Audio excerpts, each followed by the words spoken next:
안녕하십니까? 오늘은 과학 철학에 대해서 살펴보겠습니다. 우리가 예정된 진도에 따르면 마지막 강의가 되겠습니다.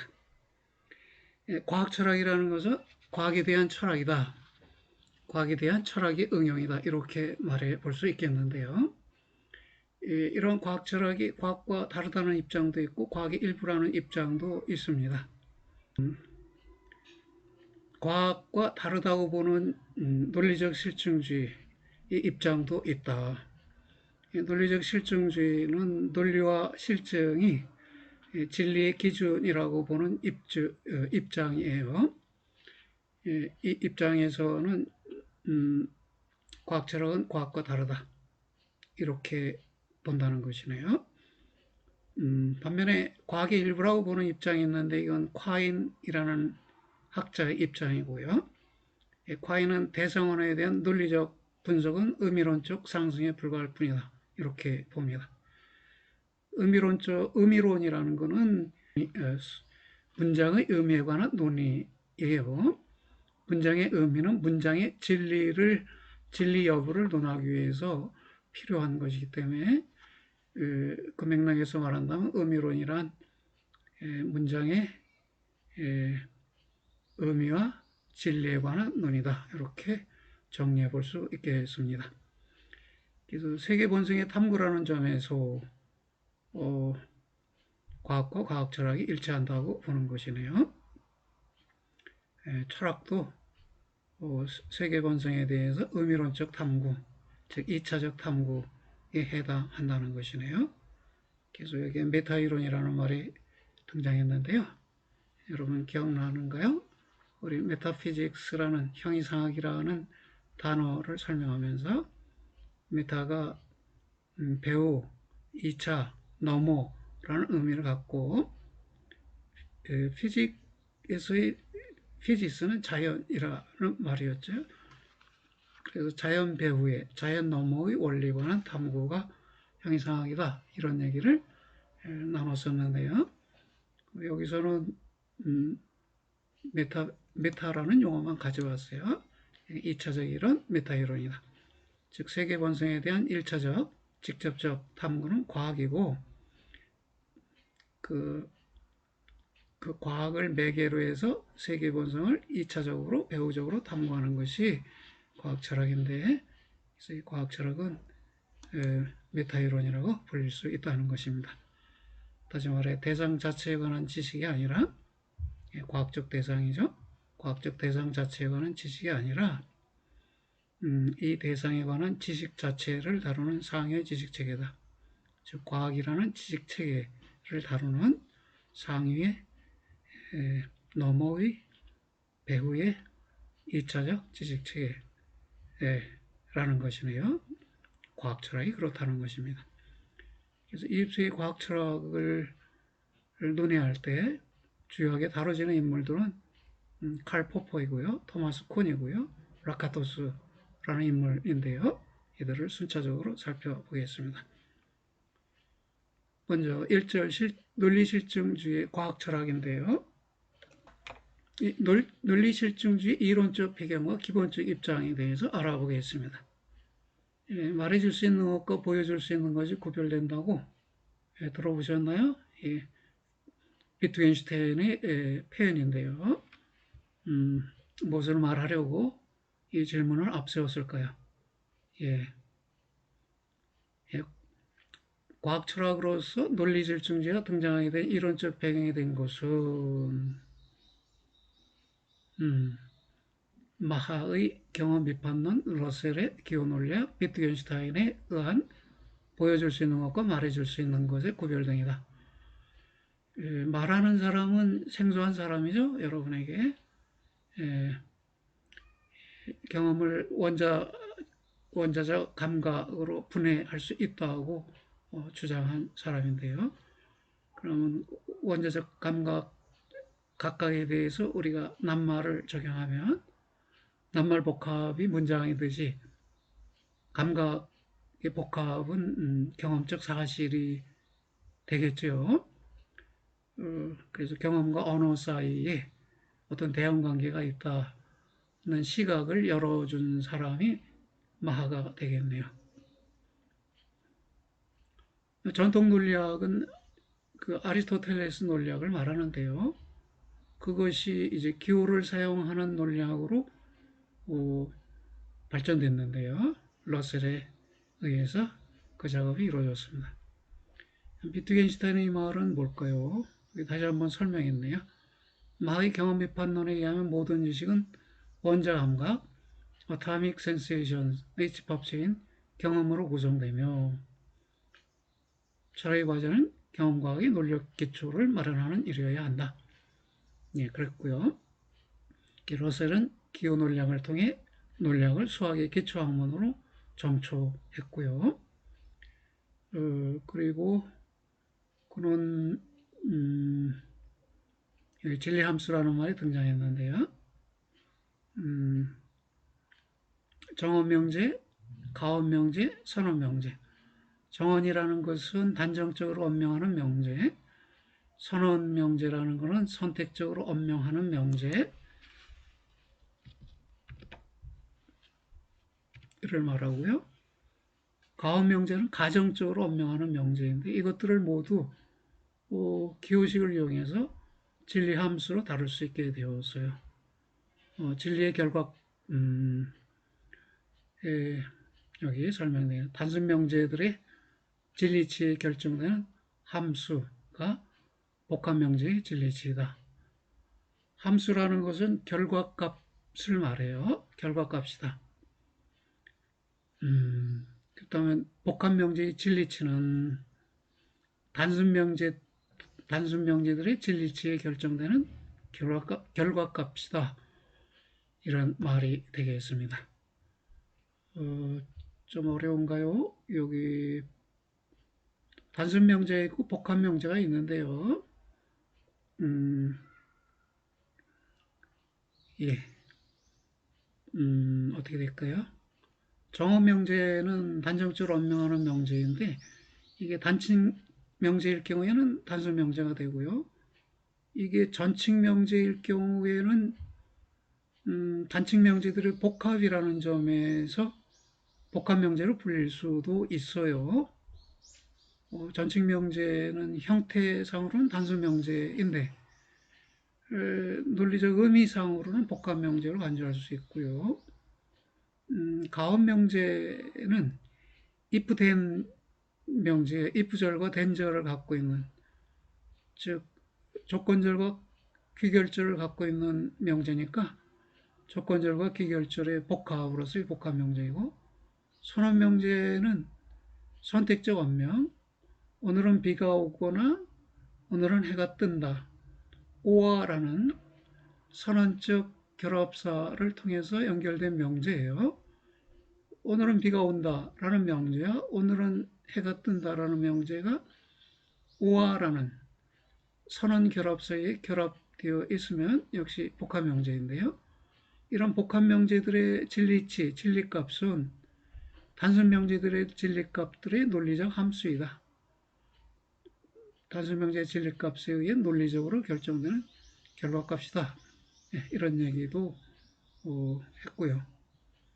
드디어 비트겐슈타인이 등장했는데요. 비트겐슈타인은 세계를 말해줄 수 있는 것은 세계와 비교하여 진위가 결정되는 자연과학적 명제이고, 그러네요. 언어의 문제를 보여줄 수 있는 것은 세계의 논리적 한계를 보여주는 논리적 명제라고 하였다.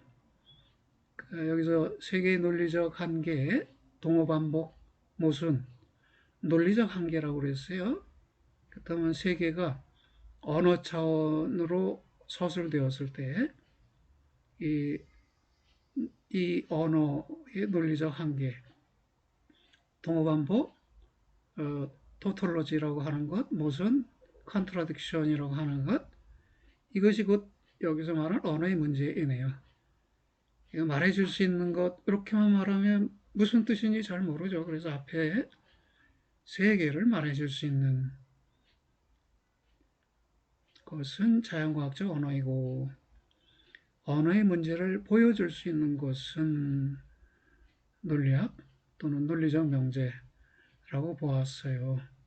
이 둘을 구분하고 후자를, 즉 논리적 명제를 철학의 과제 영역으로 본 사람이 위트겐슈타인이에요.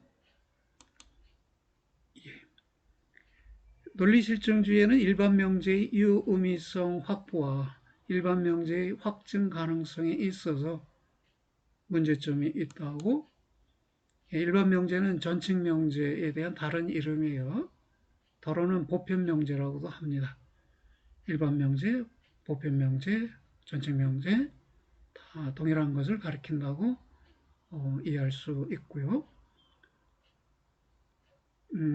논리실증주의는 모든 유의미한 이론은 동호반복적 명제이거나 경험적으로 검증될 수 있는 명제라고 본다. 아까도 말씀드렸지만 논리와 실증이 문장의 진리의 기준이 된다 했죠. 그러면 논리, 동호반복적 명제라는 건 A는 A이다, B는 B이다, 또는 남학생은 남자이다, 어머니는 여자이다. 이것은 동호반복적 명제가 되는데요. 왜냐하면 주어의 의미 요소를 수로에 반복한 것이죠. 어머니는 여자다 할 때 어머니라는 말의 의미 요소 중에 여자가 포함되어 있어요. 그것을 수로로 제시했으니까 결국 동호반복적 명제가 아니냐. 또 다른 말로는 주어를 분석해서 그 의미를 수로로 제시했기 때문에 분석명제라고도 하고요. 기본 이런 동호반복적 명제나 분석명제의 진리값은 논리에 의해서 밝혀지는 것이죠. 경험적으로 검증하는 것을 실증이라고 합니다. 과학적 명제들은 실증을 필요로 하죠. 그래서 논리적 검증이 과학의 객관성을 확보해 주는 것이라고 보고 있어요. 누가? 논리실증주의가. 그래서 논리실증주의는 감각 소요를 직접 보고하는 원초적 기록 명제로부터, 소요라는 말은 영어로 giveness예요. 주어진 것이라는 말이에요. 감각 소요 그러면 감각적으로 주어진 것 또는 주어진 감각이라는 말이고요. 이것을 직접 1차적으로 보고하는 명제가 원초적 기록 명제라고 불러요. 여타 이것으로부터 여타의 자연과학적 명제의 유의미성을 설명하려고 한다.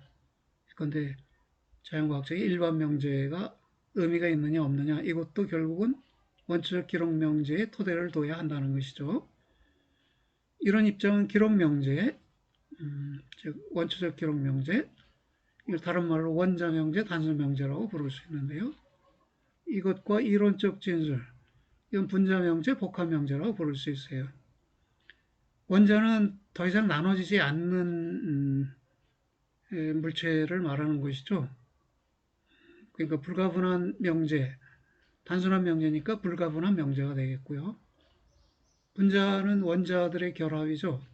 따라서 원자 명제들의 결합이 분자 명제이고 단순 명제들의 결합이 분자 명제가 되겠네요. 이것에 대한 또 다른 이름은 복합 명제가 되고요. 이 둘을 구분하고 후자는 전제로 환원되거나 어떤 논리적 연관을 가져야 한다고 보았습니다. 그런데 이렇게 이론적 진술이나 분자 명제, 복합 명제가 정말로 기록 명제나 원자 명제, 단순 명제로 환원될 수 있느냐? 환원시키려고 할 때 논리적 문제가 두 가지 있다는 것입니다. 하나는 자연과학적 명제들은 일반 명제인데 우리가 법칙이라고 부르는 것들이에요. 일반 명제, 전칙 명제이고요. 이건 논리상으로 복합 명제예요. 이건 모든 물은 100도씨에서 끓는다 라는 명제가 일반 명제예요. 그리고 모든이라는 말이 들어갔기 때문에 전칙 명제라고 하고요. 그리고 논리상 복합 명제라는 것은 이 물이 100도씨에 끓는다, 저 물이 100도씨에 끓는다, 그 물도 100도씨에 끓는다 등등의 여러 단순 명제들이 복합되어서 모든 물은 100도씨에 끓는다. 이렇게 일반 명제가 되니까요. 이 세 가지를 같은 것으로 봤습니다. 이런 것들은 논리적으로 무한수의 단칙 명제, 이물은 이게 단칭이죠. 단수 지칭이에요.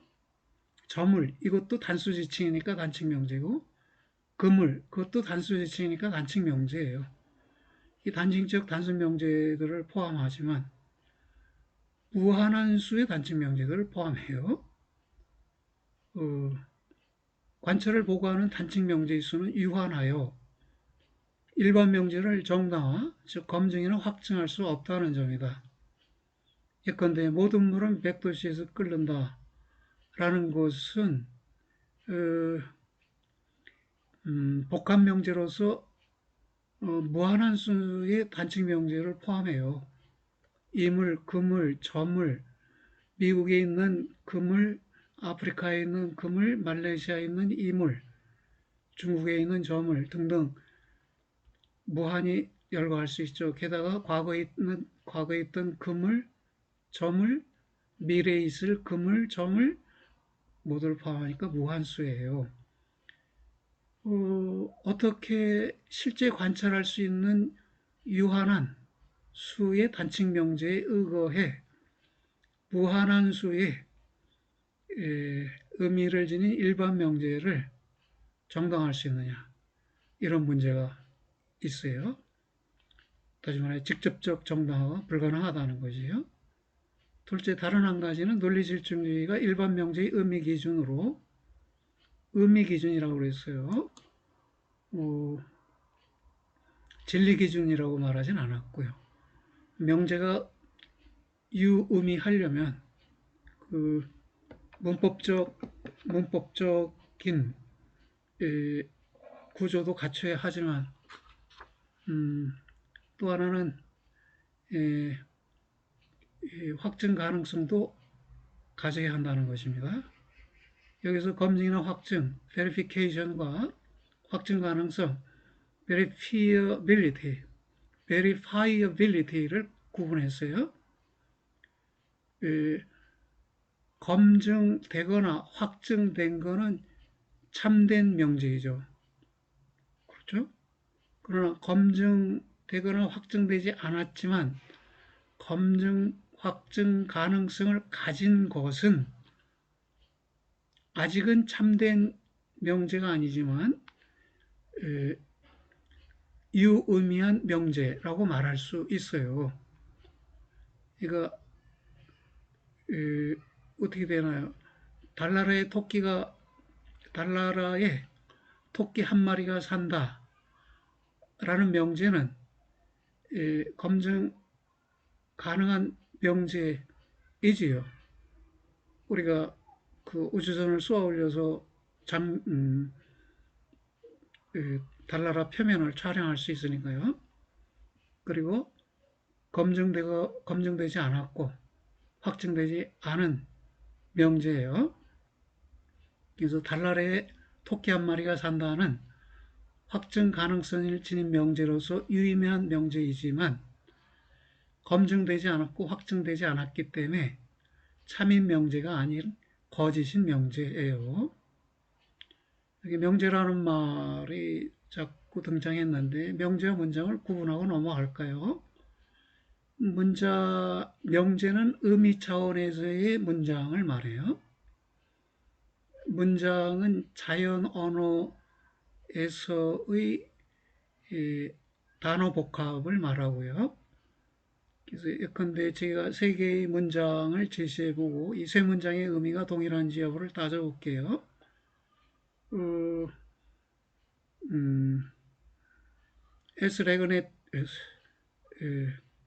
에스레그네트 호이테가 독일어로 오늘 비가 온다는 말입니다.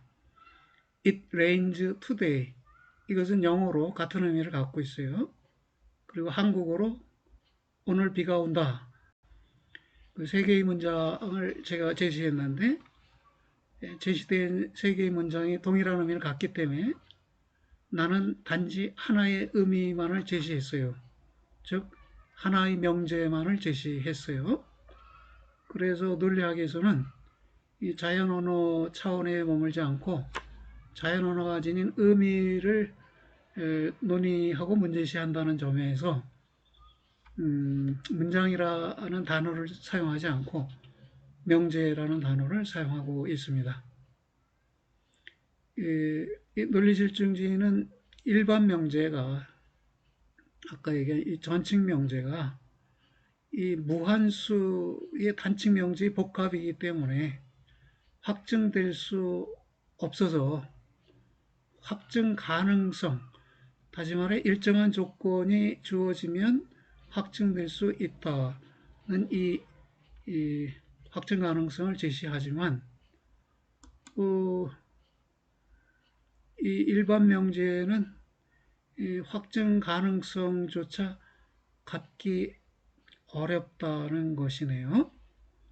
논리실증주의는 비록 일반 명제가 완전히 검증되지는 않더라도 수많은 테스트를 통해 확증의 정도가 높여질 수는 있다고 믿고 있다.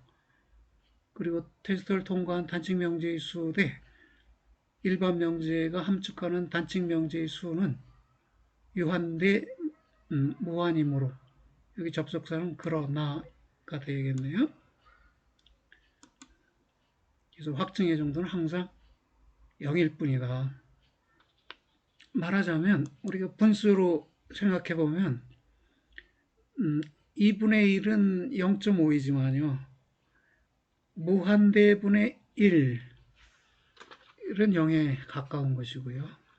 무한대분의 억만이라는 것도 역시 0에 가까운 것이고요. 그래서 그 확증 정도는 0에 불과하다. 이 점이 논리실증주의가 갖는 문제라는 것이네요. 여기 모든 까마귀는 검다. 이게 균합추리의 결론일 수 있잖아요. 모든 까마귀라는 말은 까마귀 집합의 원소들 전체를 지칭해요.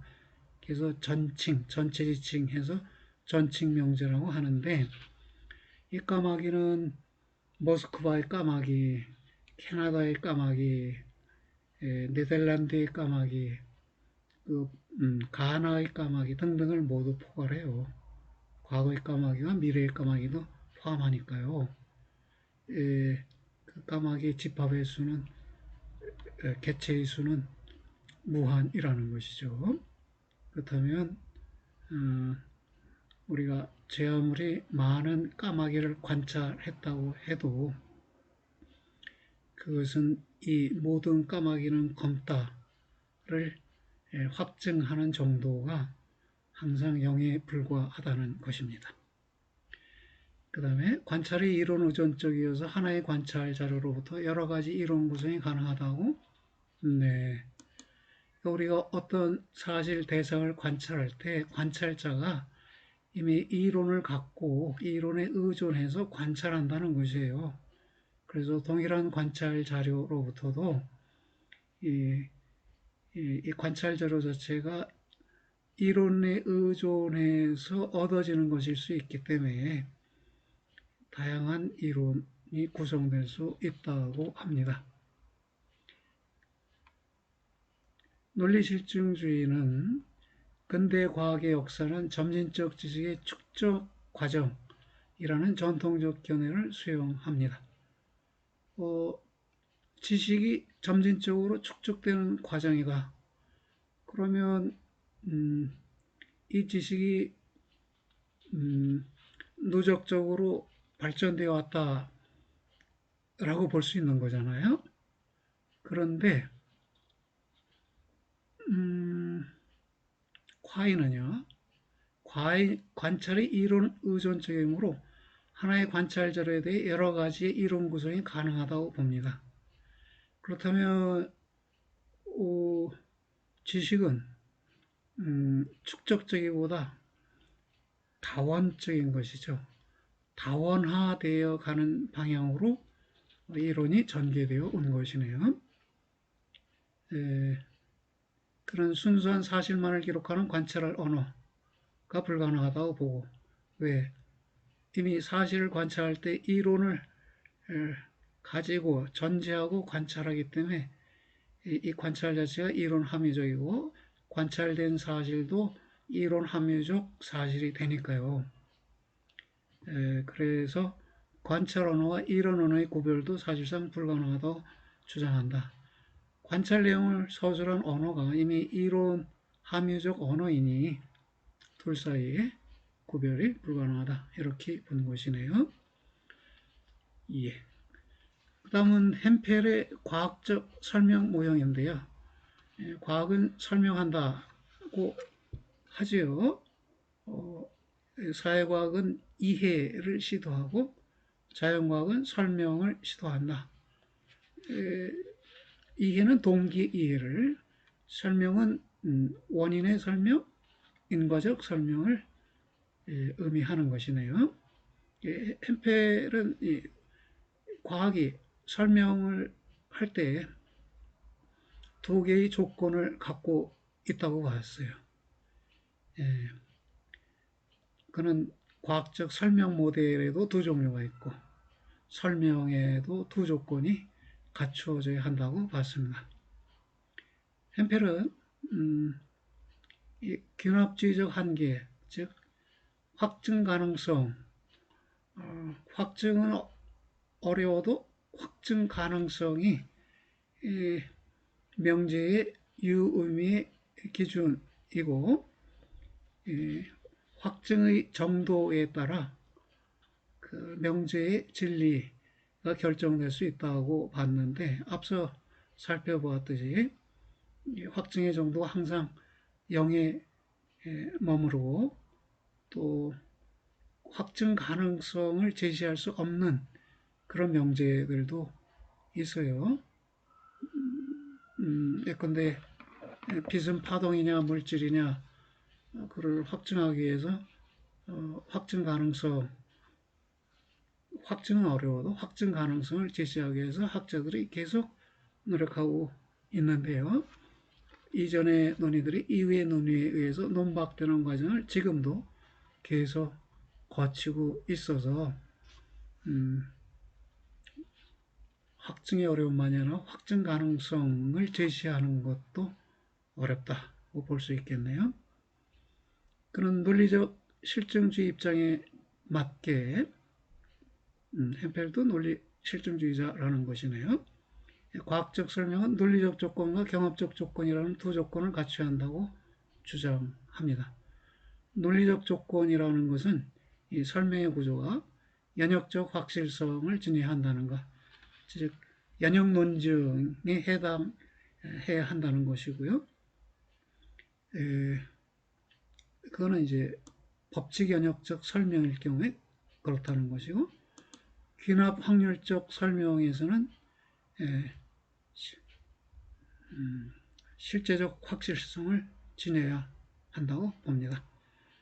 그렇다면 햄펠은 과학의 설명 모형으로 법칙 연역적 설명 모형과 귀납 확률적 설명 모형 두 가지를 제시한 것이네요.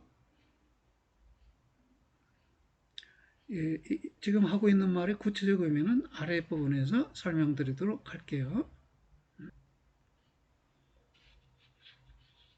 경험적 조건이란 논리적 조건과 경험적 조건이 과학적 설명의 두 조건인데 이 두 번째 조건은 다른 말로 시험 가능성의 조건이라고 불립니다. 그러니까 그 설명에 사용되는 진술들이 객관적 시험에 회부될 수 있어야 한다. 시험 가능해야 한다. 예컨대 쇠는 전류를 통화시킨다라는 게 진술이잖아요. 이 진술이 시험을 통해서 참인지 것인지 밝힐 수 있어야 한다는 것이에요. 우리가 실제로 전기를 통하게 하고 또 금속에다 그 전구를 입대어 놓으면 전류가 통할 때 전구에 불이 들어오면 이 쇠붙이가 전류를 통화시킨다라는 말이 참이 되잖아요. 그랬을 때 시험 가능성의 조건에 해당하는 것이 전류를 통화시키면 전구에 불을 들어오게 한다. 이런 것이 되겠네요. 그래서 이 경험적 조건을 갖춰야 과학적 설명이 객관성을 확보할 수 있게 된다. 그랬네요. 객관성은 두 가지 의미가 있다고 그랬어요. 첫째는 사실에 부합한다는 사실 부합성, 둘째는 모든 사람에게서 맞다라는 상호 주관성. 여기서는 어떤 의미일까요? 아마 두 가지 의미를 다 함축하는 것으로 보이네요. 햄펠은 두 조건을 충족시키는 설명이 바로 비과학적 설명과 구분되는 과학적 설명이라고 보고요.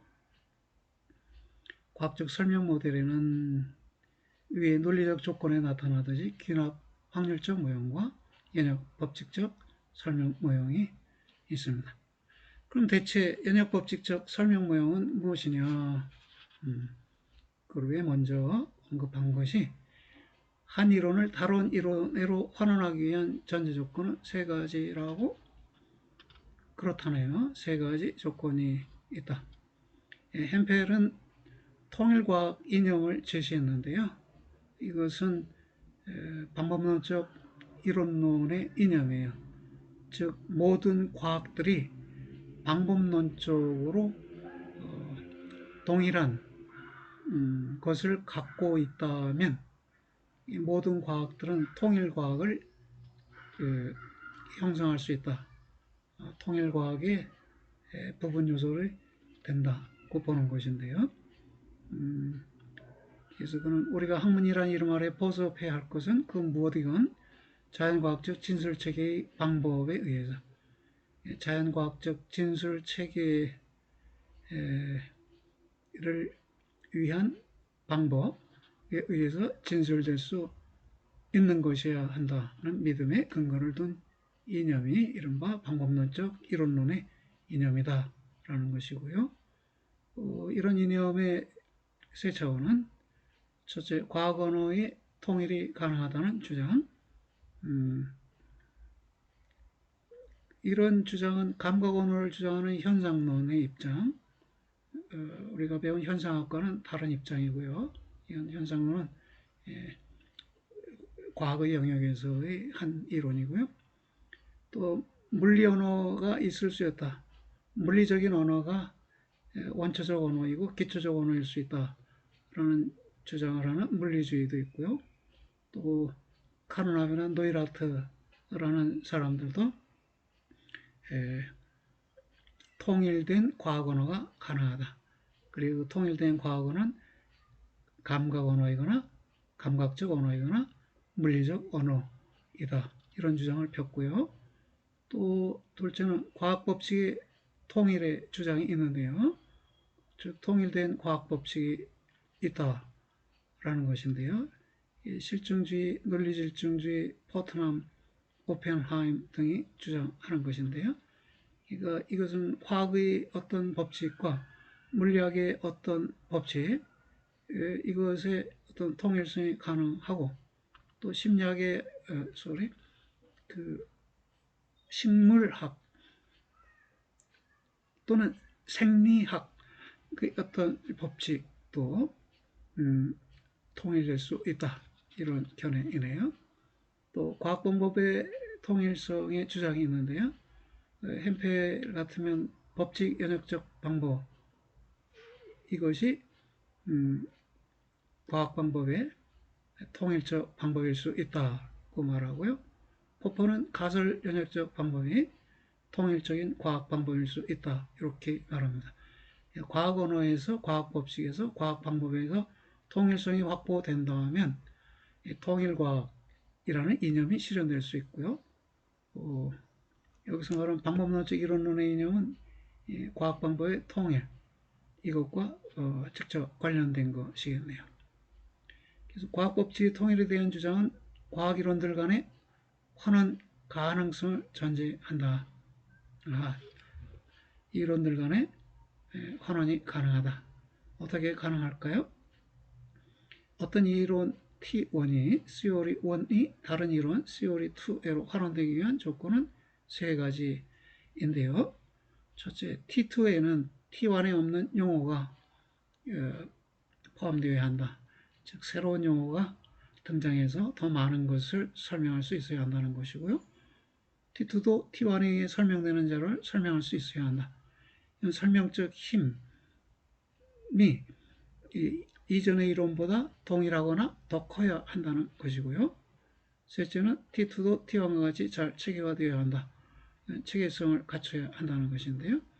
그런 새로운 용어를 도입하고 동일하거나 더 큰 설명적 힘을 가져야 하고 동일하거나 더 큰 체계성을 갖추면 이 T2가 T1에 T2에로 T1이 환원될 수 있다는 것이네요. T1이 이전 이론이고 T2가 이후 이론이라 이후 이론, 나중의 이론으로 이전의 이론이 환원될 수 있다. 이렇게 환원이 가능하다면 어떻게 해요? 그러니까 예컨대 생리학이 화학으로, 화학이 물리학으로 환원되는 식으로 그런 식으로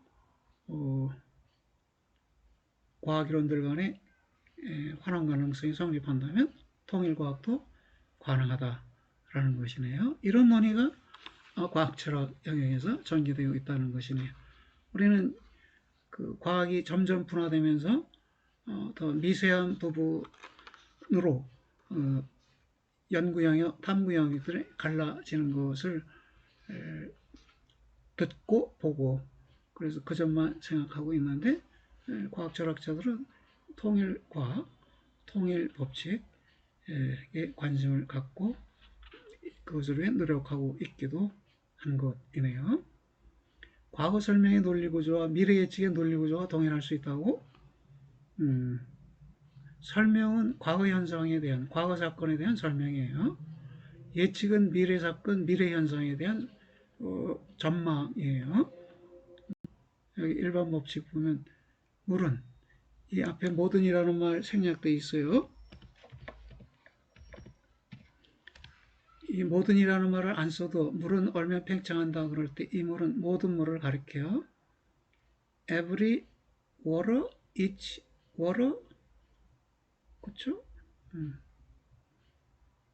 All waters 이런 낱말이 암묵적으로 붙어 있는 것이에요.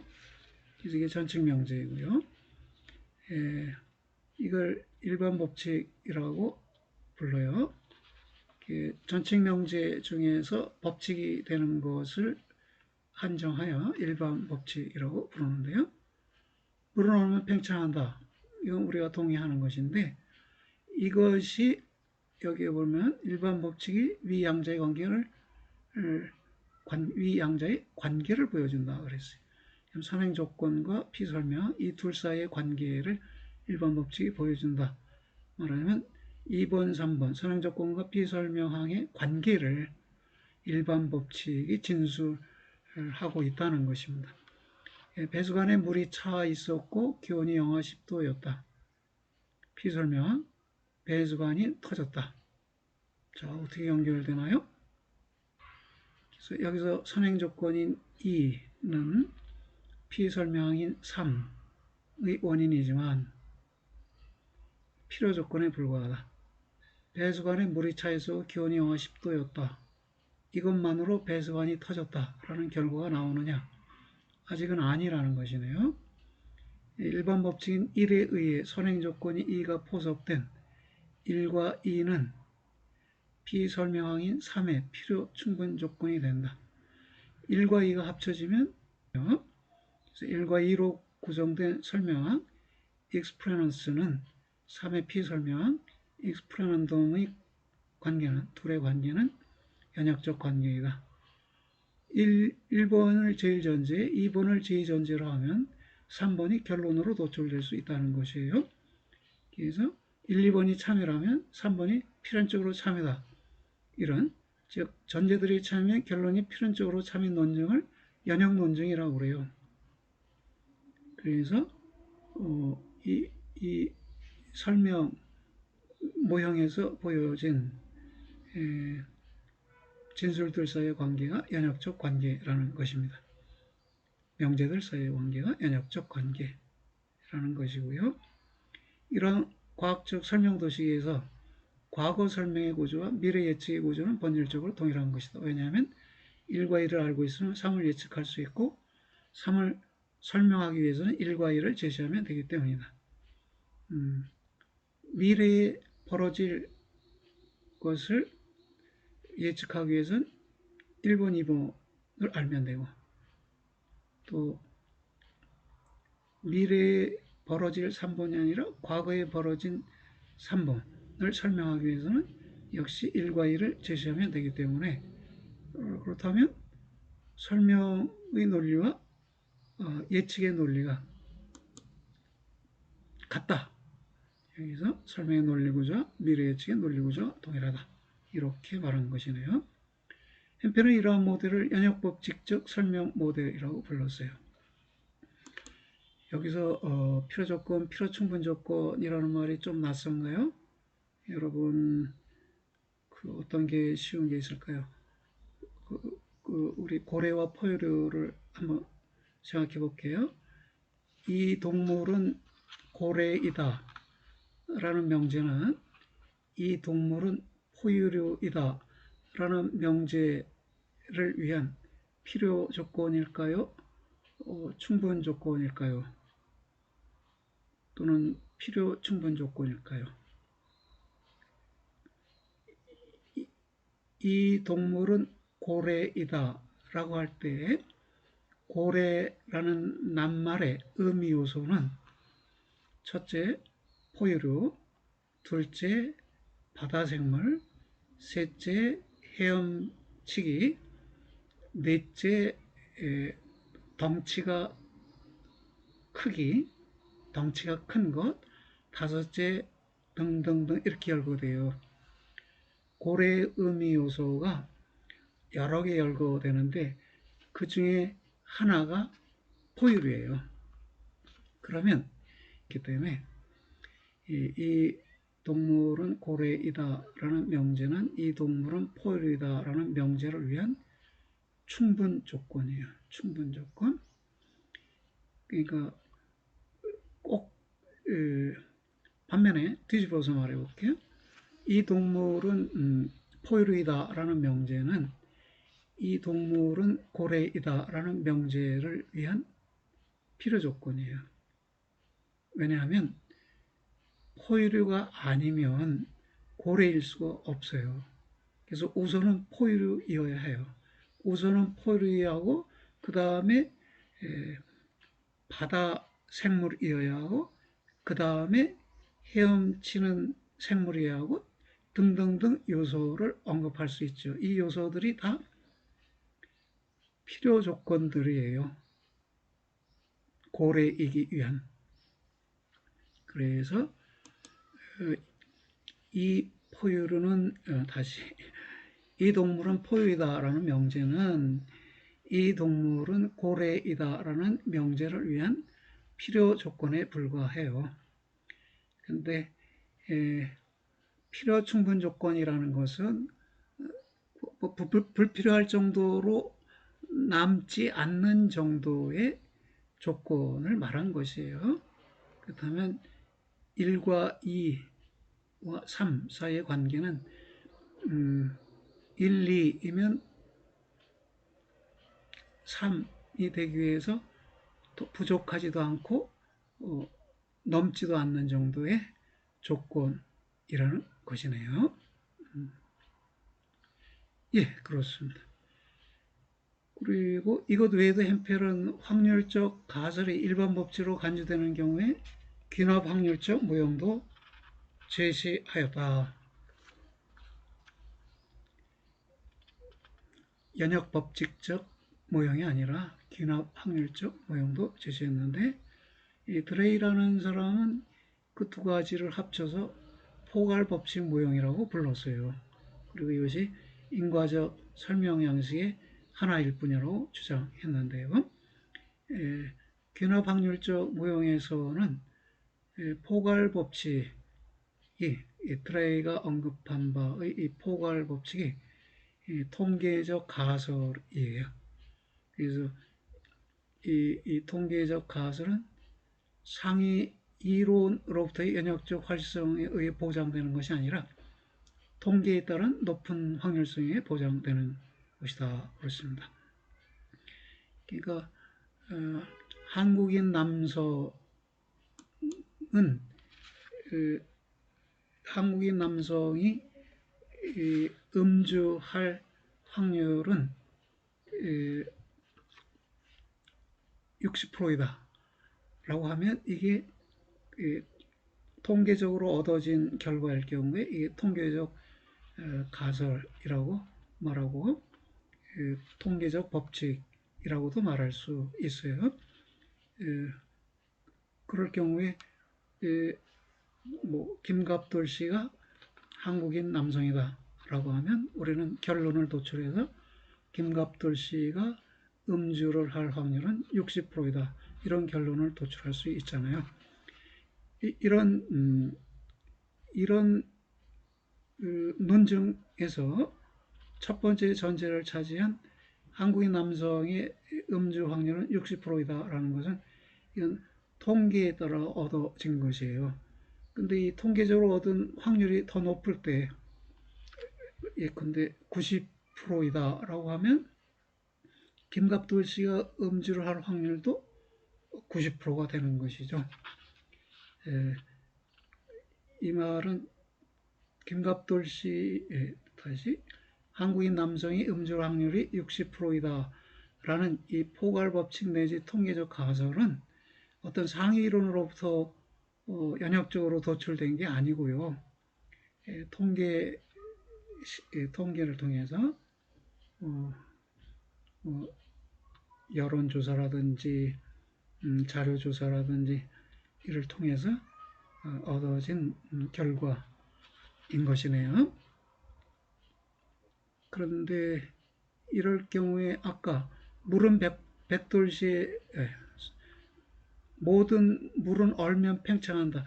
이거는 확률이 제한되나요? 100%가 아닌 뭐 90%나 60%로 낮아질 수 있나요? 이건 과학 영역에서 이것은 이미 법칙에 해당하는 것으로, 다시 말해 물의 종류가 무엇이든 상관없이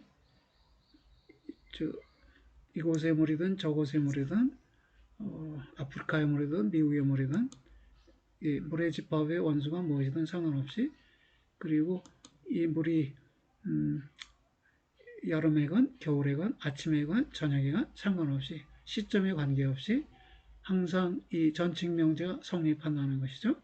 정리하면 집합의 원소가 누구인가에 대해 상관없이 또 시점이 언제인가에 상관없이 항상 성립하는 전칙명제라는 점에서 법칙이라고 불러요.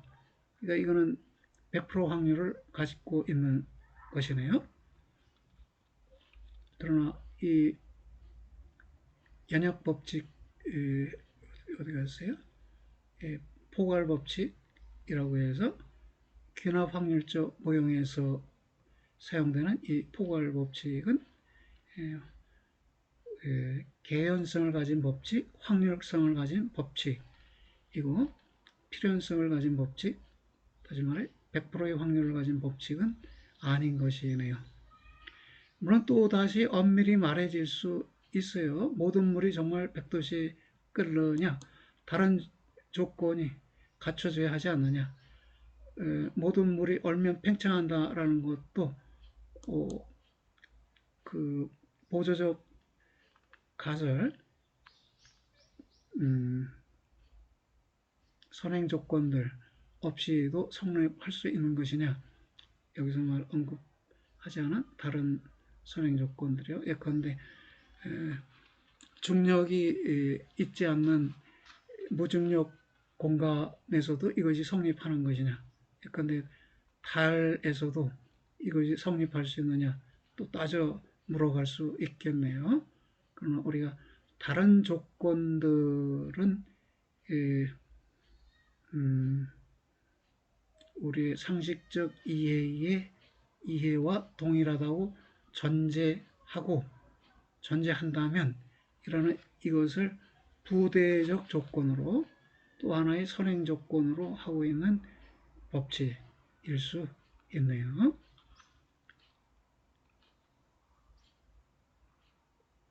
어디까지 갔습니까? 여기까지 왔네요. 설명의 영역이 세 가지로 구분된다고? 어떻게요? 법칙에 의한 사건 설명이 있고, 이론에 의한 법칙 설명이 있고, 포괄적 이론에 의한 특정 이론 설명이 있다. 그럼 여러분 어떻게 돼요? 명제가 있고요. 일반 명제로서의 법칙이 있고요. 법칙들을 포괄하는 것으로서의 이론이 있고요. 여러 이론들을 포괄하는 것으로서의 포괄적 이론이 있네요. 다시 말할까요? 여러 명제들을 포괄하는 것으로서의 일반 명제가 있고요. 그 일반 명제가 곧 법칙이고, 이 법칙들, 일반 명제들을 포괄하는 것으로서의 이론이 있고, 여러 이론들을 포괄하는 것으로서의 포괄적 이론이 있다는 것이네요. 그러니까 다층적 구조가 있네요. 과학적 언어 속에서 그 언어들을 분석하면 아까 얘기한 감각 소요를 보고하는 원초적 기록 명제로부터 그게 단칙 명제가 되겠지요. 그런 단칙 명제가 있는데 여러 단칙 명제를 포괄하는 일반 법칙으로서의 일반 명제가 있겠고요. 이것은 상위의 언어인 것이죠. 법칙들을 포괄하는 이론은 또 한 단계 위의 언어이고요. 이론들을 포괄하는 포괄적 이론은 또 한 단계 위의 언어이네요. 과거의 언어 체계가 다층적으로 여러 층으로 이루어졌다는 것을 알 수 있는데요. 그런데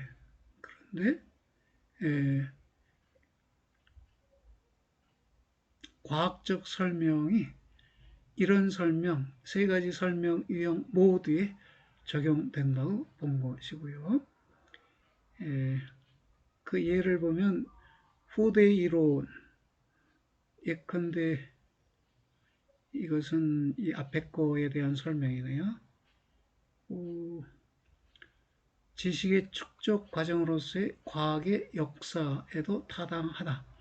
이 말은 나중의 이론이 이전의 이론을 설명해낸다. 그 말이겠네요. 또 나중의 이론이 이전의 이론을 포괄한다. 라는 말이기도 하고요. 그래서 후대 이론인 뉴턴의 운동 이론은 선대 이론인 갈릴레이의 운동 이론을 포괄하며 후대 이론으로부터 선대 이론이 연역적으로 설명될 수 있다는 것이다. 예를 들어보면 관성의 법칙에 대해서 이미 갈릴레오가 물체가 처음의 속도로 계속 운동한다는 등속 운동을 주장했는데요.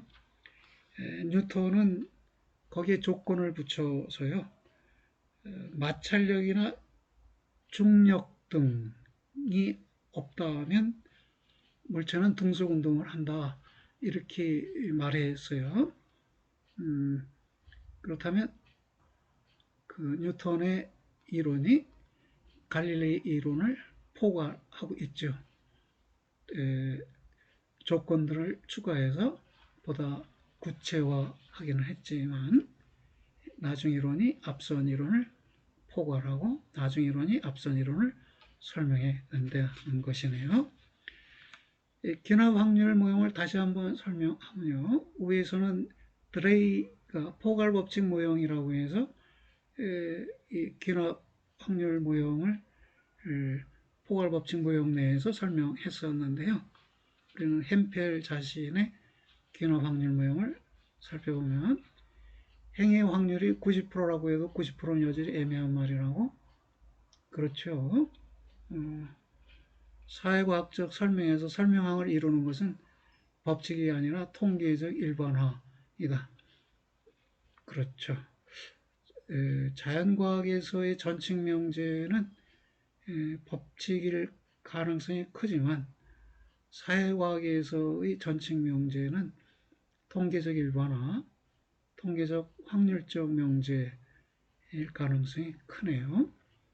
통계적 일반화는 경향성 내지 확률을 제시하는 명제인데 이 명제에 의거해 피설명을 연역적으로 설명하는 일은 통계적 설명이라고 불립니다. 이 통계적 설명도 연역법칙적 설명의 모델과 유사해요.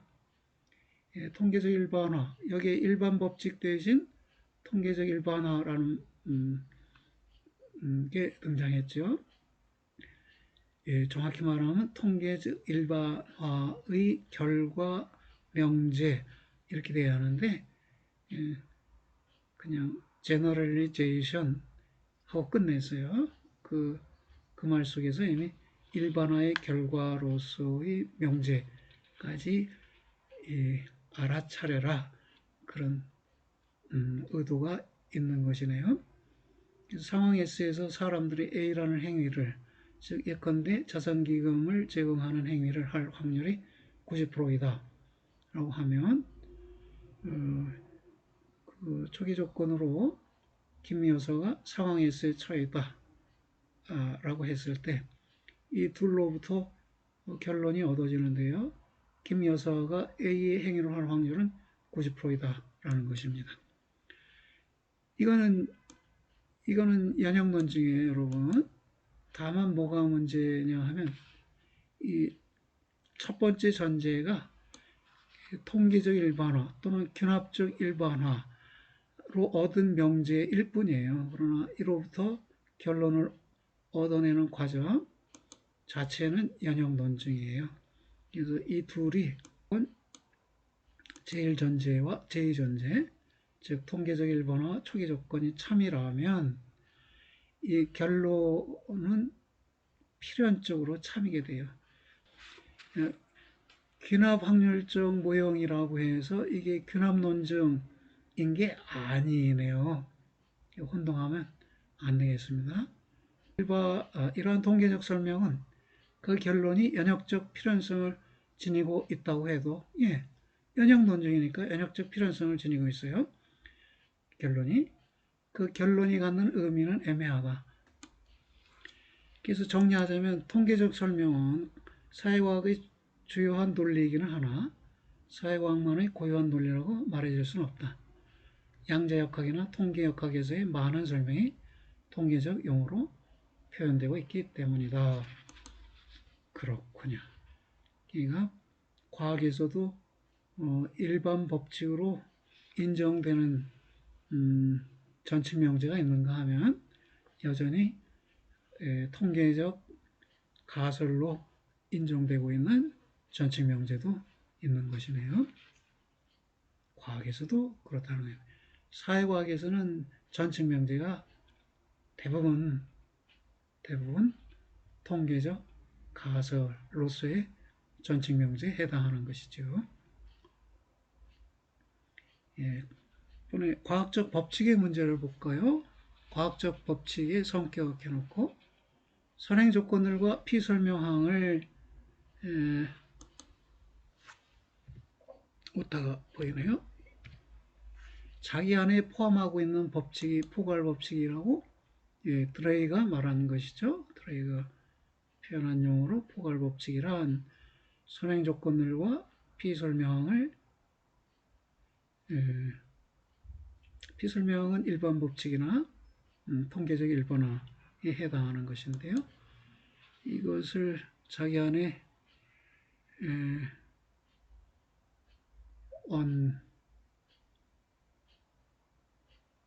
잘못 말했습니까? 피설명은 그렇다면 결과가 되겠네요. 일반 법칙이 포괄법칙이고 이 포괄법칙이 자기 안에 선행 조건들과 피설명한 설명되어야 할 사건, 현상을 포함하고 있다고 그랬습니다. 예, 과학적 법칙은 설명적 적합성, 원리적 시험 가능성, 보편성이라는 세 성격을 갖고 있다. 설명적 적합성이란 선행 조건들과 상황과 피설명한 사건을 연결시켜 설명할 수 있기 위해 이미 법칙이 선행 조건들과 피설명을 자기 안에 포함하는 포괄 법칙이어야 한다는 것이다. 이 법칙은 포괄 법칙이어야 한다. 무엇인가를 포괄하고 있는 법칙이어야 한다. 하는 것이 설명적 적합성. 포괄 법칙이어야만 선행 조건들과 피설명항을 설명할 수 있다는 것이네요. 피설명항이라는 말은 설명되어지는 항목이라는 말이에요. 설명항이라는 말의 반대말이죠. 설명항은 설명해주는 항목이고요. 그러면 설명항이 되는 것은 포괄법칙이겠네요. 그래서 둘째, 원리적 시험성이란 법칙은 원리적으로 객관적인 경험적 시험에 해부될 수 있는 시험 명제를 그로부터 도출할 수 있는 것이어야 한다는 것이다. 그랬어요. 법칙. 아까 물은 얼면 팽창한다. 이게 법칙인데 이거 객관적인 경험적 시험에 회부될 수 있지요. 우리가 실제 실험할 수 있고 실험의 조건을 제시할 수 있습니다. 실험 조건들을 제시하고 그 조건들에 맞춰 실제 시험을 할 수 있으니까.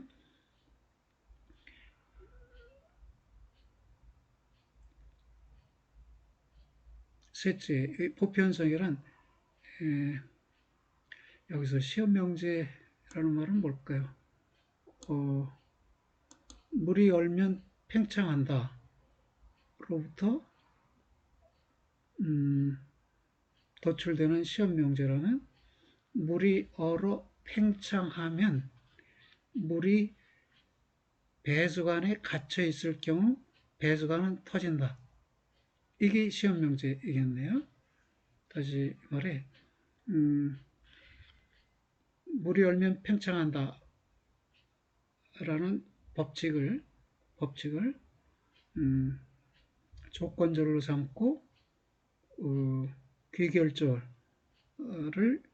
덧붙인 명제가 시험 명제가 되겠네요. 다시 말씀드리면 물이 얼면 팽창한다면 이게 조건절이고 if절이죠. 거기에 된절을 붙이는 거예요. 그 물이 배수관에 갇혀 있을 경우 배수관이 터진다.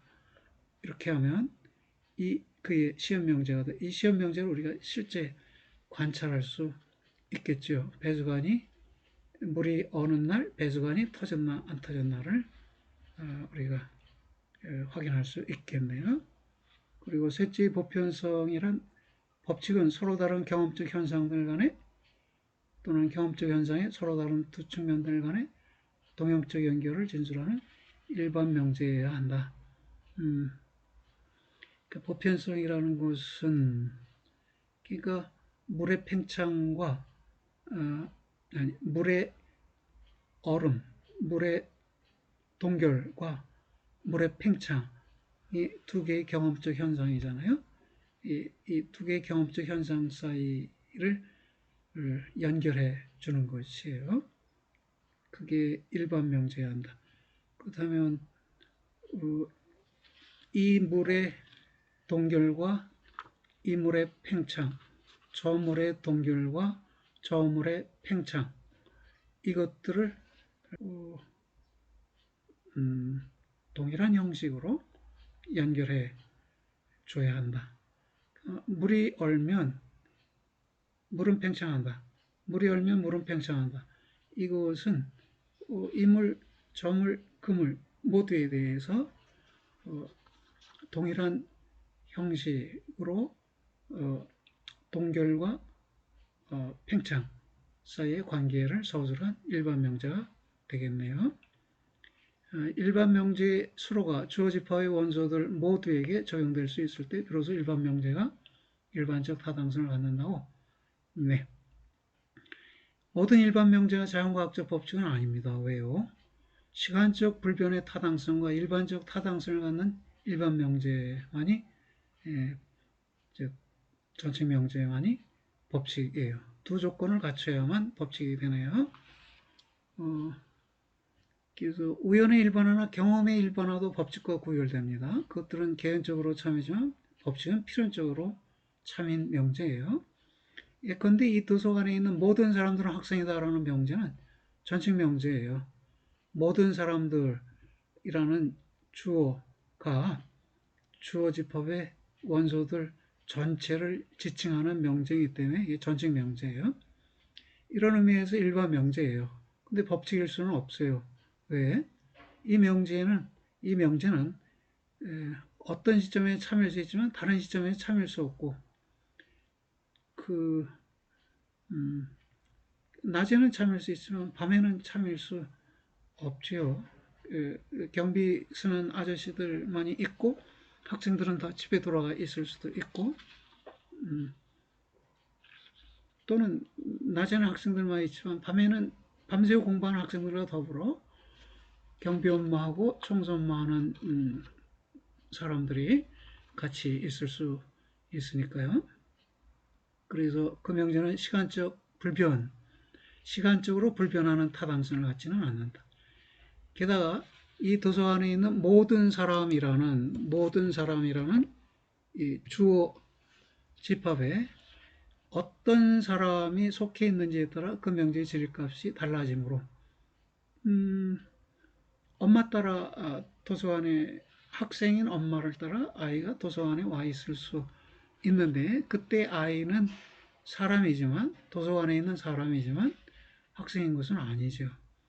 또는 아들 공부하는 것을 구경하기 위해서 노인인 아빠가 따라왔을 경우도 같은 경우가 되겠네요. 예, 그래서 주어집합에 어떤 사람, 어떤 원소가 속해 있는지에 따라 그 명제의 진리값이 달라지므로 진리값이라는 말은 참과 거짓을 말해요. true or false 이 두 가지가 truth value 해서 진리값이라고 말해지는 것이고요. 그 명제는 일반적 타당성도 갖지 않는다.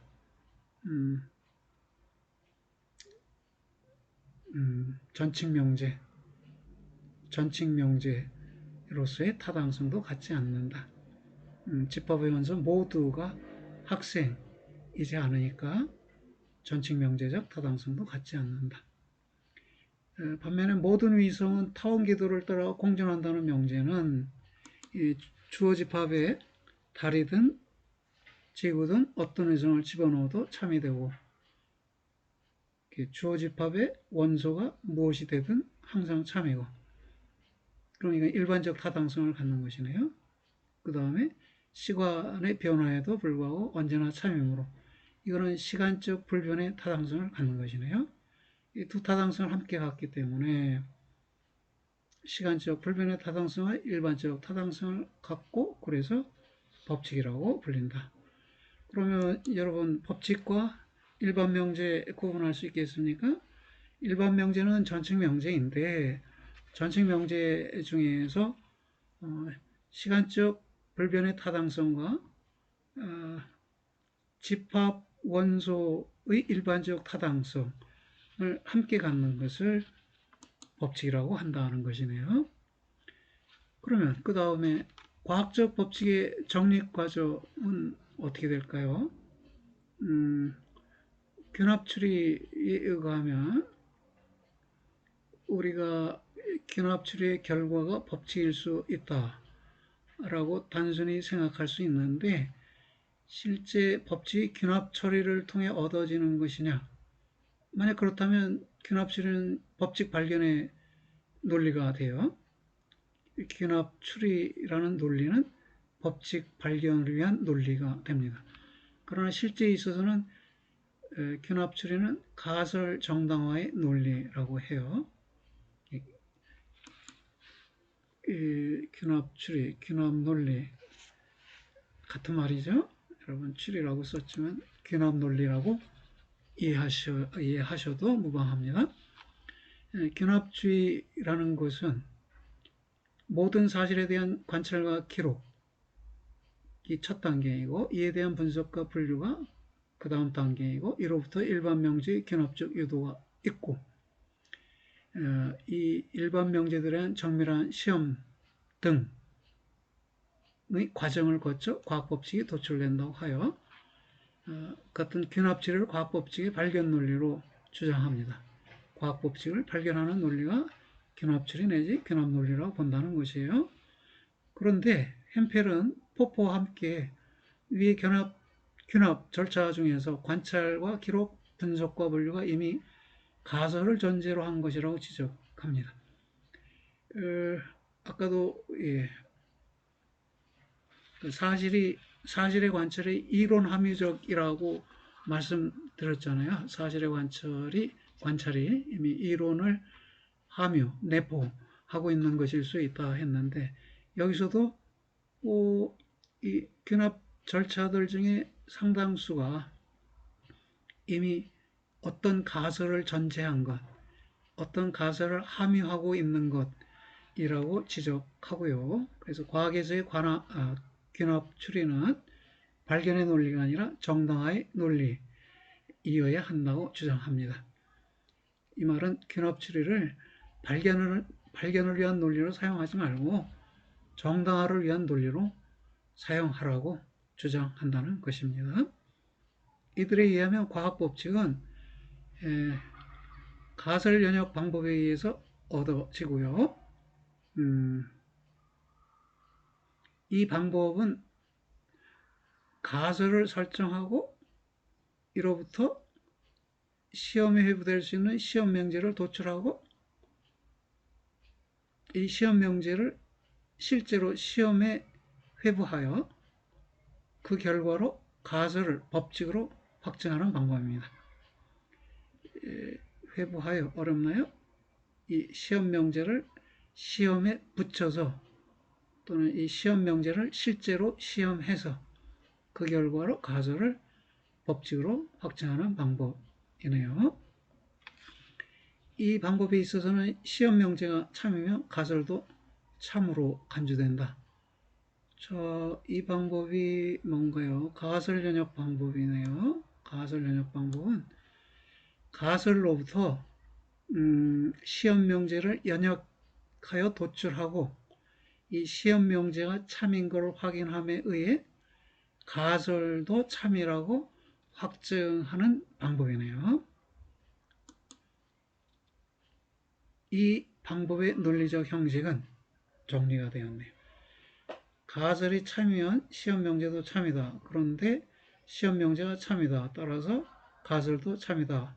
라는 것이네요. 아까 한 말로 해서 물이 얼면 팽창한다는 게 참이라면,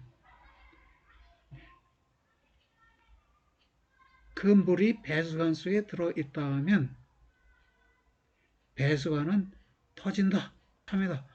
이렇게 문장을 만들어 볼 수 있겠네요. 그런데 시험 명제가 참이다. 그러니까 그 된절, 귀결절, 즉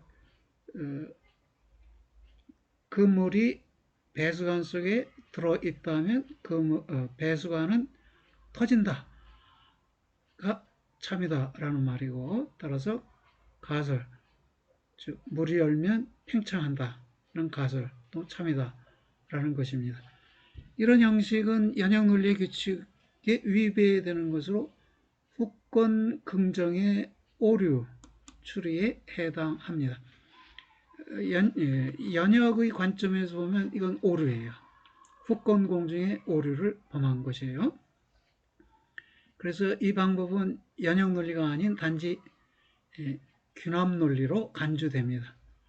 후권 긍정의 오류를 범하지만 그건 상관없다. 우리는 과거에 귀납 논리로 이 가설 연역 방법을 사용하는 것이다. 이름은 가설 연역 방법에서 연역이라는 말이 들어가서 연역 논리인 것 같지만 아니다. 이건 연역 논리가 아니고 귀납 논리고, 그 이유는 후권 긍정의 오류를 범한 논증 논리이기 때문에 그렇습니다. 결국 가설 연역 방법은 귀납 논리이지만 가설을 발견하는 논리가 아니라 가설을 정당화하는 논리입니다. 이게 무슨 말인가는 밑에서 좀 더 설명이 있는데요. 잠깐 기다려 보세요. 가설의 확증에는 귀납적 확증만이 아니라 연역적 확증도 있다고? 그렇겠죠. 가설이 법칙으로 확증되는 경우에 증거의 양, 증거의 다양성, 실험의 정확성 등이 높을수록 확증의 정도는 강한 것으로 인정된다. 그런데 증거의 양의 증대는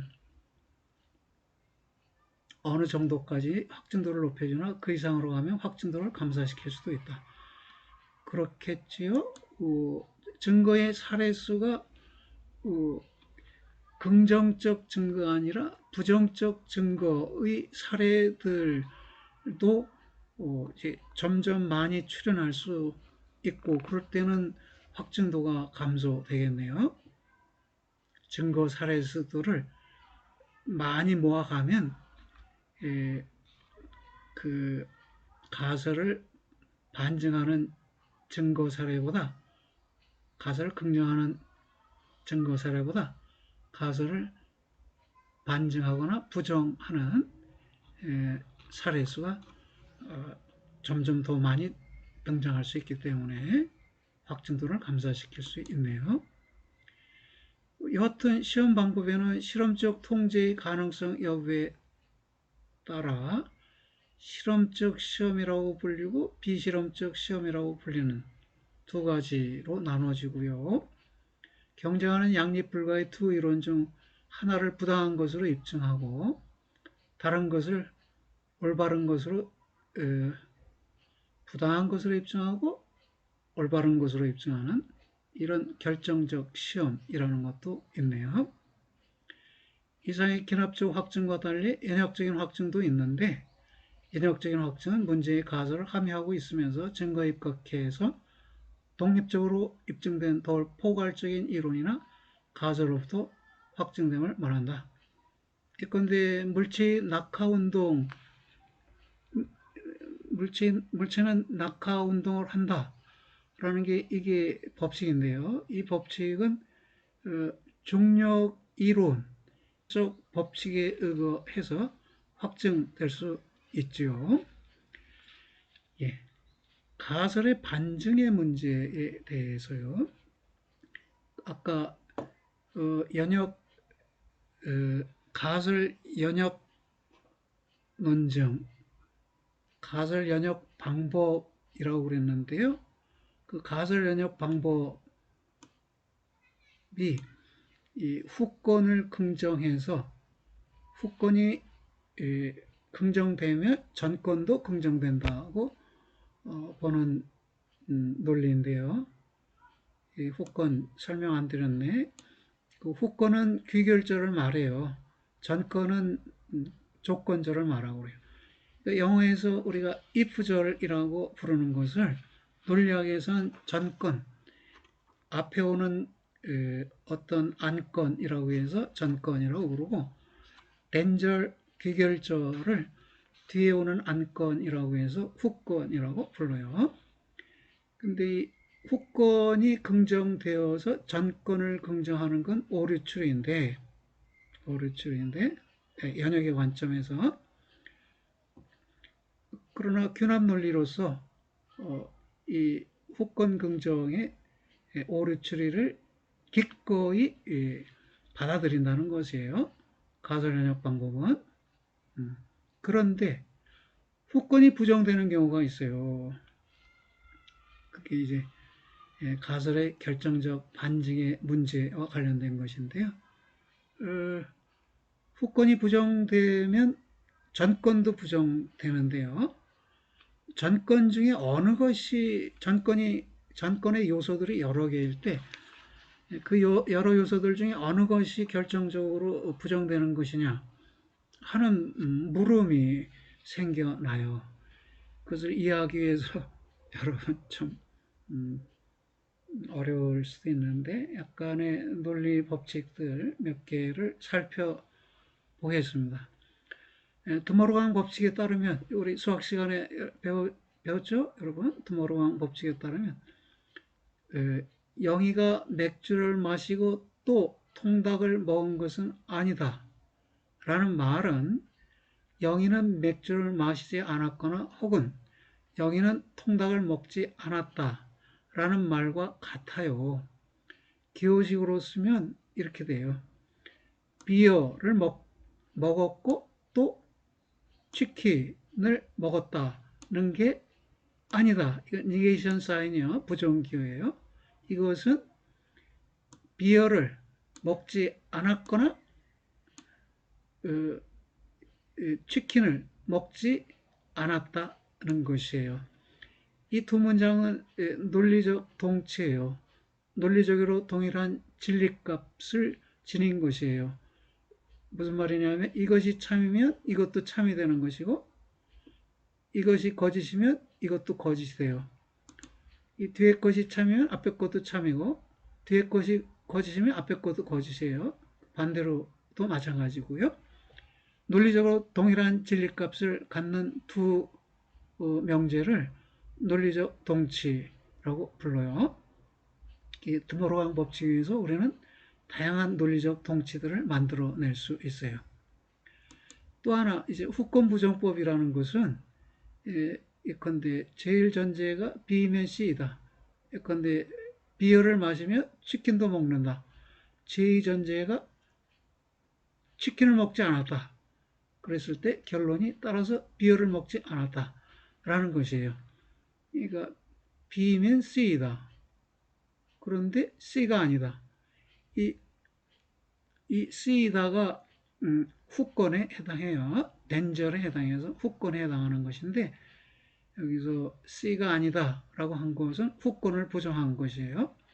그러면 부정된 전권의 부정 내지 부정된 전권이 결론으로 도출되는 것이에요. 그래서 여기 조금 더 완전한 기호식으로 써보면 B then Q, not C, therefore not B 이런 말이에요. B면 C이다. 그런데 not C이다. 따라서 not B이다. 이런 추리가 후권 부정법이고 이건 타당한 연역 논증이에요. 후권을 긍정하는 것은 부당한 추리예요. 후권을 부정하는 것은 타당한 추리, 타당한 논증이에요. 지금 추리와 논증, 추론 이런 말을 쓰는데요. 그 용어들은 엄밀히 구분하면 이렇습니다. 추론은 심리적 과정으로서의 추리예요. Reasoning as a mental process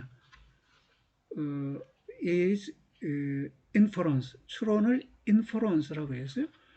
Inference is reasoning as mental process. 심리적 과정으로서의 추리를 추론이라고 해요. 논증은 argument라고 하는데 argument는 언어적 과정으로서의 추리예요. Argument is reasoning lingual process, linguistic process 이렇게 말해요. 그러니까 추리와 추론과 논증은 혼용되는데 서로 의미가 약간씩 달라요. 그러나 우리는 동일한 것이라고 여기면서 새 용어를 사용할 수도 있어요. 됐네요. 그러면 이제 우리가 뭘 이해해야 할까요? 그 가설의 결정적 반증이 어렵다. 이 말이 대체 무엇이냐? 그걸 이해하려고 해요. 과학적 가설은 정상적으로는 적절한 가설과 결합했을 때에만 시험 명제를 만들어낸다. 따라서 시험 명제가 시험에서 부정되었을 경우, 예, 그랬을 경우 가설이 반증되는 것인지 보조 가설이 반증되는 것인지 불확실하므로 가설의 결정적 반증이 성립하지 않는다는 것이네요. 근데 가설 hypothesis H로 표시하고 보조 가설 이건 auxiliary hypothesis 해서 A로 표시하고 시험 조건은 이거는 initial condition으로 해서 또는 proving condition 해서 C라고 표시하고 시험 결과는 event of proof 해서 이벤트에 이자로 표시했어요. 이것은 가설 H와 보조 가설 A가 참이면 시험 요건 C인 경우에 시험 결과 E가 나온다는 의미가 되는데요.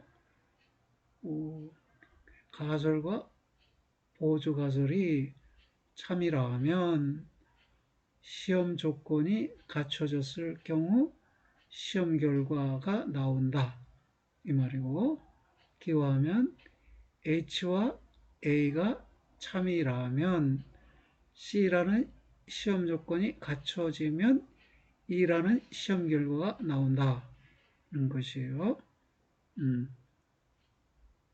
그러니까 물이 얼면 팽창한다면 여기까지가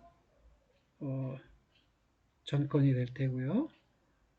그 물이 배수관 속에 있을 경우 또는 배수관 속에 있다면 이게 C 시험 조건이 될 것이고요. 배수관은 터진다 이게 결과가 되겠네요. 그래서 이렇게 묶어 썼을 때 이것은 동치 규칙이 하나인 수출 규칙에 따를 때 H and A and C 된 E와 같아요. 논리적으로 동치예요. 이 화살표 arrow라고 불리는 이 화살표가 if then의 의미를 대신하는 기호예요. if then을 대신한 기호가 arrow인데 이 화살표를 기준으로 이 C가 이 화살표 앞쪽으로도 올 수 있고 화살표 뒤로도 갈 수 있어요.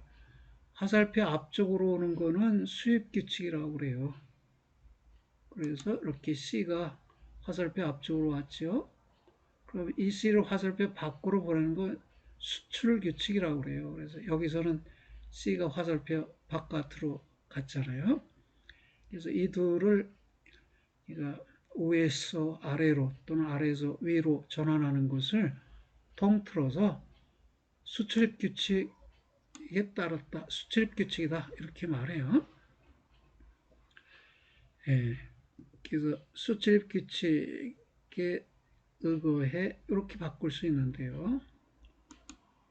진리값이 같은 두 명제예요. 그러니까 동치인 두 명제인데 여기서 후권 부정의 연역 규칙에 따라 후권을 부정하면 즉 C를 부정해서 not C를 추가하면 이로부터 생겨나는 결론은 전권의 부정이에요. 전권의 부정 이것의 부정인데요. 이것의 부정 그러면 이렇게 써요. not 대괄호 열고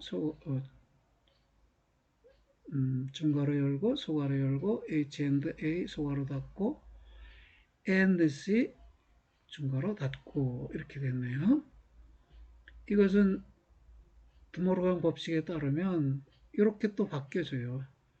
이 부정기호를 이 중괄호 안에다가 분배를 하면 not H and A가 되고 이 and라는 결합선은 OR로 바뀌고요. 이렇게 C 앞에도 부정기호 not이 부과돼요.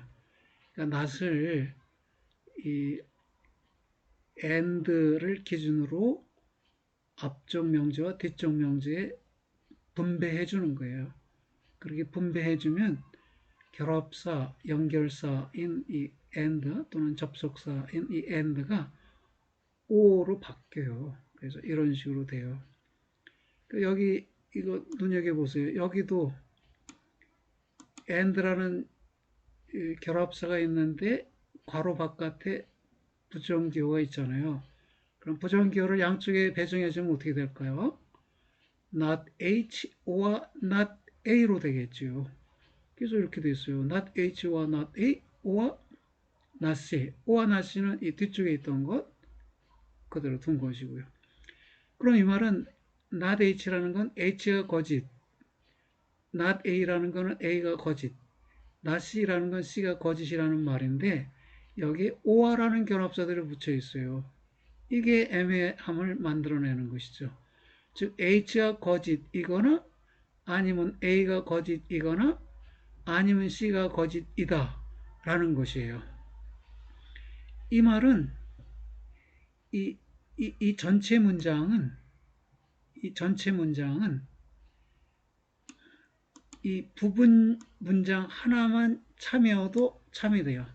즉 not H라는 게 참여도 이 전체 문장이 참이 되고 not A가 참여도 전체 문장이 참이 되고 not C가 참여도 전체 문장이 참이 돼요. 바꿔 말해 볼게요. 좀 머리 복잡할 수 있지만 잘 이해해 보세요. H가 거짓이거나 A가 거짓이거나 C가 거짓이다 라는 문장의 참은 H가 거짓이다 라는 요 명제가 참이고 다른 명제는 거짓일 때도 참이 되고 또 not A가 참이고 다른 두 가지가 거짓일 때도 참이 되고 not C가 참이고 다른 두 가지가 거짓일 때도 참이 돼요. 그러니까 이 전체의 참을 보증해 주는 것이 요것일 수도 있고 두 번째일 수도 있고 세 번째일 수도 있어요. 즉 어느 것이 이것의 참을 보증해 주는지 몰라요. 그 말은 바꿔 말하면 H와 A와 C 중 무엇이 부정되는 것인지 불확실하다 이 말입니다. 선언지첨가법은 타당한 논리이지만 후권긍정에 의한 논리는 부당하다고 이해. 예컨대 우리 한번 생각해 볼까요? 영희는 맥주를 마신다. 따라서 영희는 맥주를 마시거나 혹은 영희는 통닭을 먹는다는 타당한 논증이다. 예, 영희는 맥주를 마신다가 참이라면요. 이 두 번째 문장 영희는 맥주를 마시거나 영희는 통닭을 먹는다. 이 문장도 참이에요. 왜냐하면 여기 혹은이라고 해서 그 선언 결합사에 의해서 또는 즉 선언 결합사를 통한 선언지 첨가법에 의해서 두 번째 선언적 가지를 첨가한 거예요. 앞쪽 거는 앞쪽 선언지, 선언적 가지가 되고 이건 뒤에 건 두 번째 선언적 가지인데 오화라는 결합사에 의해서 우리는 이 선언지를 얼마든지 첨가할 수 있어요. 여기에다 오화라는 말 해서 다른 명제들을 여러 개를 덧붙여도 이 첫 번째 진술이 참이기 때문에 이 새로 만들어지는 진술도 항상 참이에요. 그래서 이 논증은 타당한 논증이라고 하는데요. 자, 잠깐 정리하면 이 참과 거짓은 명제의 속성이에요. 명제에 대해서 참이다 거짓이다라는 말을 해요.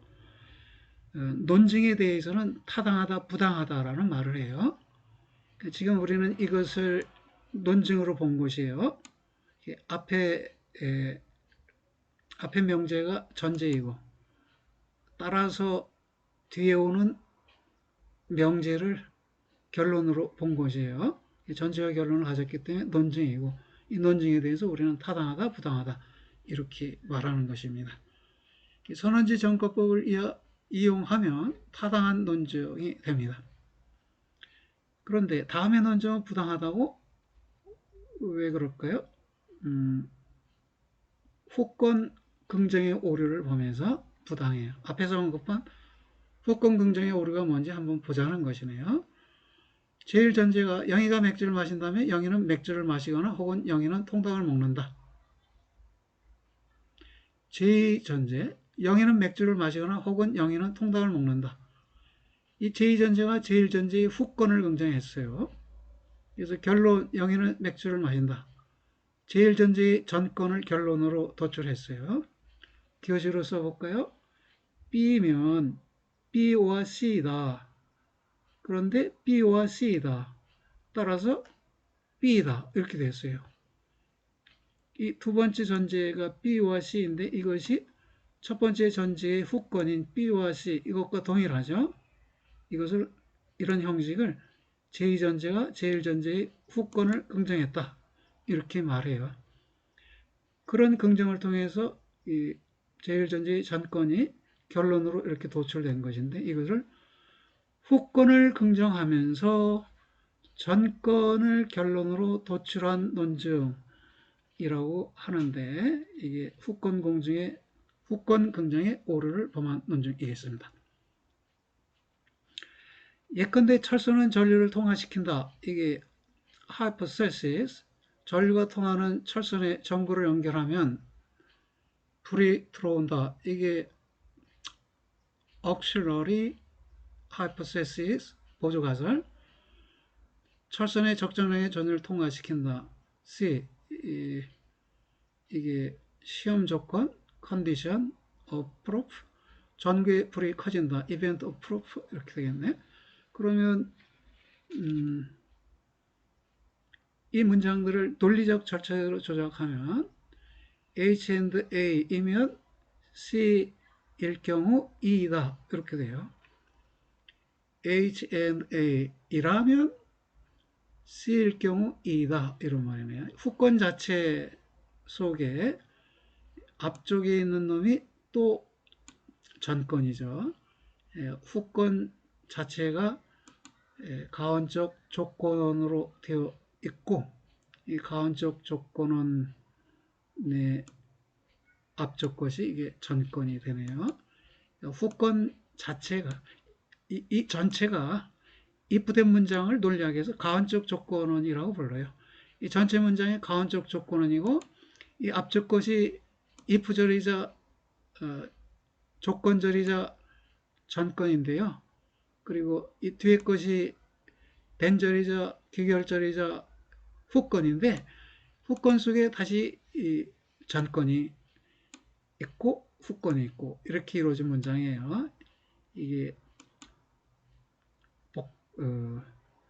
복합 명제이고요. 분자 명제이고요. 그런 것이죠. 복잡하게 쓰여진 명제인데요. 이때 이런 증명식을 만들었을 경우 나디로부터 부정되는 것이 A, H, A, C 중 어느 것이 이를 부정할 수 있어요. 어떻게? 이 C가 아까 수치를 끼치기 위해서 이 화살표 앞쪽으로 넘어왔잖아요. 그러면 이를 부정하면 이 후권을 부정하면 H and A and C라는 것이 부정돼요. 그럼 그 세 가지 요소 중에 어느 것이 부정되는 것인지 확정하기 어렵다는 것이네요. 예, 한번 읽어보세요. 이 부분 위에서 충분히 설명했으니까 여러분이 어렵지 않게 이해할 수 있을 것입니다. 예, 한마디 하고 마치도록 할게요. 설명과 예측의 대칭성 문제. 원인과 결과가 동일시되면 과거와 미래도 동일시된다고? 그 원인과 결과가 대칭적이냐 아니냐 찬반 의견이 있는데요. 대칭적이다라는 입장은 원인 결과는 단지 시점의 차이에 불과하기 때문에 대칭적이다라는 것이고 대칭적이지 않다고 보는 입장은 원인은 결과에 대해 필요 조건일 수 있으나 충분 조건일 수는 없다. 충분 조건 내지 필요 충분 조건일 수는 없다고 보는 것이에요. 예컨대 감기는 신체 무기력의 필요 조건일 수는 있으나 충분 조건은 아니다. 왜? 감기는 신체 무기력의 필요 조건일 수는 있으나 충분 조건일 수는 없다. 이 말은 감기가 들기만 하면 무조건 신체가 무기력해지느냐? 아니죠. 감기가 들고 열이 나고 식욕이 떨어지고 잠을 설치고 등등의 여러 조건이 모여야 신체 무기력이 일어나지요. 감기라는 것은 신체 무기력을 위한 하나의 필요 조건일 뿐, 감기라는 것이 무조건 신체 무기력을 가져오는 충분 조건 내지 필요 충분 조건은 아니에요. 필요 충분 조건은 동치 관계에 있는 두 명제가 서로에 대해서 필요 충분 조건이 돼요. 그러나 동치 관계에 있지 않은 두 명제에 대해서는 서로가 필요 조건이나 충분 조건이 되는 것이네요. 감기가 신체 무기력의 한 원인으로 설명될 수는 있어도 신체 무기력을 통해 감기를 예측할 수는 없다. 그 원인과 결과가 대칭적이지 않다면 신체 무기력을 통해 감기를 예측할 수 없다. 왜? 신체 무기력은 감기에 대한 충분 조건인 반면에 감기는 신체 무기력에 대한 필요 조건에 불과하기 때문이라는 것이네요. 대칭성에 찬성하는 의견은 과거의 기록에 대한 지식으로 미래의 진화 과정의 추론이 가능하다고 본다. 그 과거의 진화의 기록이 그렇겠죠?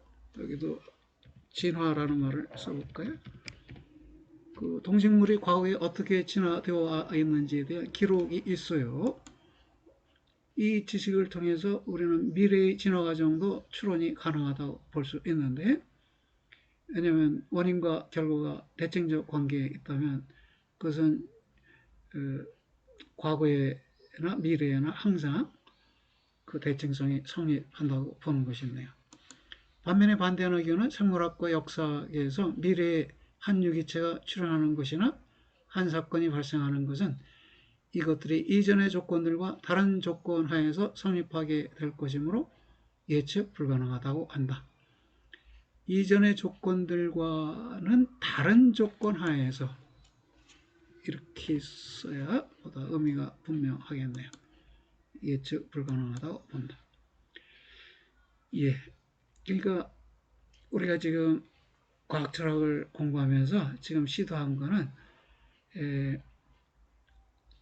그 세분화된 과학에 이렇게 들어서기 이전에 과학 일반에 대해서 알아보는 것이에요. 과학 일반에 어떤 주요 개념들이 있고 어떤 문제들이 있는가 살펴봤는데, 지금 마지막으로 언급한 건 원인과 결과가 대칭적이냐 아니냐에 대한 논의도 과학에서 하나의 중심 문제라는 것이네요. 그 점을 살펴봤습니다.